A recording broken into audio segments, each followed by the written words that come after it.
Imagine what it was like for those who came before us at the dawn of humankind, when the earth was flat,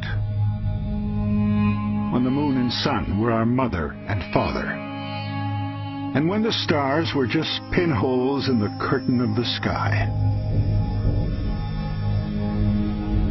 When we drew our history with primitive pictures, when we fashioned our shelters inside the cold rock of the landscape, when a long life was 30 years, when everything we saw was a sign, a flash from the sky meant God was angry. When the earth shook, the spirits were displeased. The floodwaters came, and we begged for forgiveness.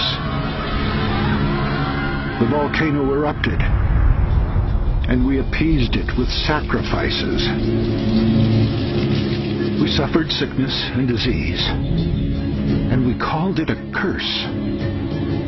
When loved ones perished, and we called it judgment. Everything was beyond our understanding. Mysterious, strange, wondrous, terrifying, unknown.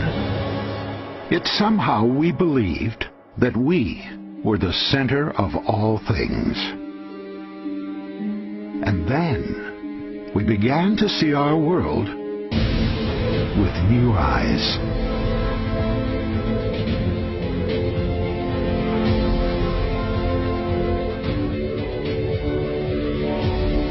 The moon was a place we would one day visit and leave our footprints in the dust. The sun was a brilliant cascade of helium and hydrogen. A star, a single solitary star among billions of other stars inside a single galaxy, alongside hundreds of billions of other galaxies in a universe born billions of years before us. The tempests above us, the fire beneath us, they became explainable, measurable, often foreseeable. Our crude illustrations gave way to rich expressions of picture and verse that ignited the imagination. We built our shelters from wood, mortar, glass, and steel.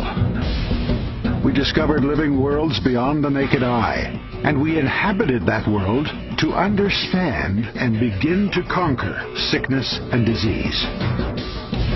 We began to unlock the code of our very being and discovered the bond we share with all living things. We celebrated long lives of over 100 years. Our age is a new age of enlightenment. At this very moment, humankind is beginning to grow beyond the childish fears of its infancy, to refuse to be satisfied with unanswered questions, to acknowledge a universe much grander and more wonderful than the superstitions of our ancestors would ever allow, and to understand that even though we occupy a tiny planet inside a vast universe, we are still part of it. We are growing. We are learning. We are achieving. We are evolving. To finally understand that we are not the center of all things.